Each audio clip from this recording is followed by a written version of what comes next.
So today we're back at the Tyne Cot Memorial. Now we've been here before on the channel, but today we're here to talk about one man in particular. A man who was sadly killed just near here in 1917. And we've got two very special things that we've brought back here to Tyne Cot. That's the death plaque and victory medal to Lloyd Jones of the King's Own Yorkshire Light Infantry. And today we're going to tell his story.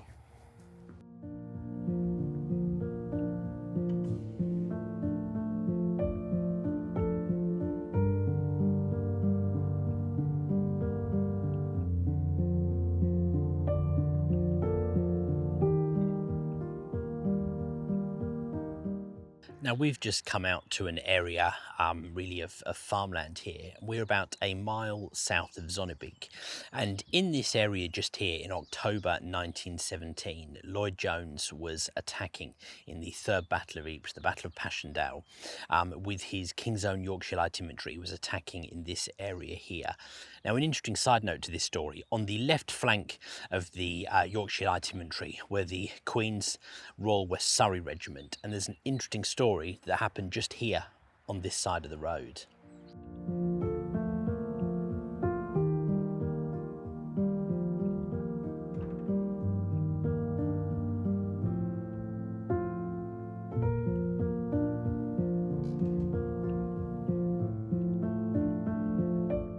So through these fields behind us, Captain Clement Robinson was leading 4 tanks in support of the assault on the ridge. He was actually on foot directing those 4 tanks as he went. He was out here in fire, making his way through the mud, trying to direct his tanks as best he could to support his men.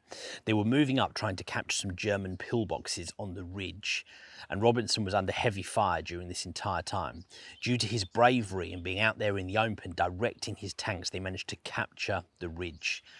Shortly after, though, he was killed, and he was posthumously awarded the Victoria Cross for the actions right here in the field behind us. For his actions here, Captain Clement Robinson's citation reads, "For conspicuous bravery in leading his tanks in attack under heavy shell fire, machine gun fire and rifle fire, over ground which had been heavily ploughed by shell fire, Captain Robinson, knowing the risk of the tanks missing the way, continued to lead them on foot, guiding them carefully and patiently towards their objective.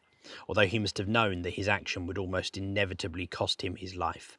This gallant officer was killed after his objective had been reached, but his skillful leading had already ensured successful action. His utter disregard of danger and devotion to duty afford an example of outstanding valour." Wow, so look, an incredible story on this side of the road with the Queen's West Surreys. And over on this side of the road, the King's Own Yorkshire Light Infantry were attacking the same ridge on the right flank of Captain Robinson. During that attack there, Lloyd Jones was sadly killed. The ground here was torn up long after the initial battle here, and sadly, as a result of that, Lloyd Jones' body was never recovered. It might be that he still lays out here in these fields, or it might be that his body was recovered and is now buried in one of the unknown graves, maybe in Tyne Cot or another cemetery nearby. But he's named on the Tyne Cot Memorial to the Missing, and we're going to head up there now and take his medal and his death plaque with us to his name on the panel at Tyne Cot.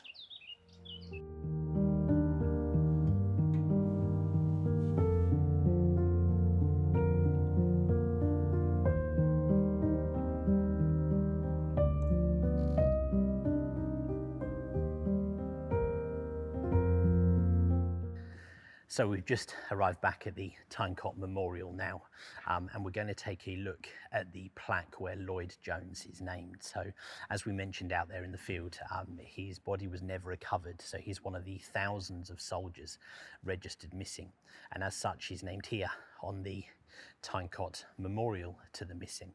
So we're going to go take a look now, and it's going to be a real honour to take his medal and his death plaque to where he is named on the memorial. So we've just come into kind of one of these sort of incoves in the back of the cemetery, and here on panel 109, panel 108 is where the names start for the King's Own Yorkshire Light Infantry, and up here we have the name of Lloyd Jones.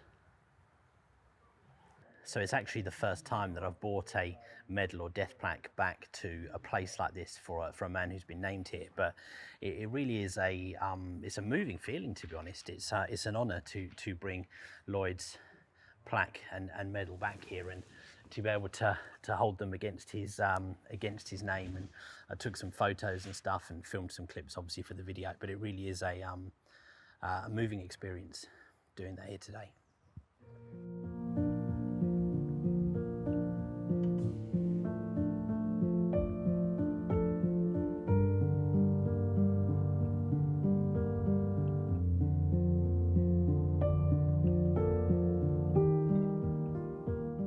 So the victory medals are awarded a little bit differently depending on the country that the soldier was from, but the British ones have the name and number inscribed on the rim. Now, the victory medal for Lloyd Jones actually has the Durham Light Infantry inscribed on the side, but that's because he served with the Durham Light Infantry before he was transferred to the King's Own Yorkshire Light Infantry, who he was fighting with when he was killed. But the victory medal here was awarded to the family of soldiers that were killed after the war, after their death. So the death plaque, sometimes referred to as the death penny or the dead man's penny, were issued to families who had family members killed during the Great War. After the war, there were more than 1.3 million of these plaques issued. And so to have Lloyd Jones' plaque here and bring it back to the place where he was killed is fascinating. And on that note, my intention after I've finished filming this video is to see if I can find any living family members of Lloyd. And if that's the case, and if I can find them, I'll try and reach out to them and potentially return the plaque and the medal to them. The victory medals are often accompanied by the British War Medal, or the Mons Star is another medal that it's often accompanied with. Unfortunately, I don't know where Lloyd Jones' British War Medal is, and so I've only just got the victory medal and the death plaque here. Now, of course, when you come to Tyne Cot, there are thousands of unknown soldiers, thousands of graves where the man beneath that grave marker isn't known. And so that always makes me aware, of course, that it's very possible that somebody like Lloyd Jones lays here in this cemetery where he is named on the wall. And with that in mind, I'm going to find an unknown soldier's grave and we're going to lay a British flag. There's a very good chance it won't be Lloyd, but it's possible, it's just possible that it could be. So here we have one of the many unknown soldiers of the Great War who lay here in Tyne Cot. In fact, he's next to another unknown soldier. So here we will put in a flag in memory of this unknown soldier and in memory of Lloyd Jones.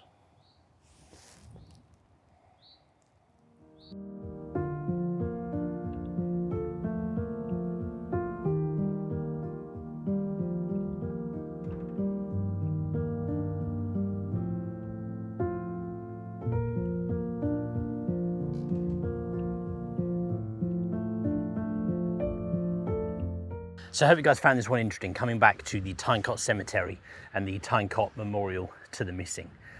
Telling a little bit of the story of Lloyd Jones, and perhaps most importantly and especially special to me, bringing his victory medal and his death plaque here to where he is named on the memorial. Thank you very much for watching.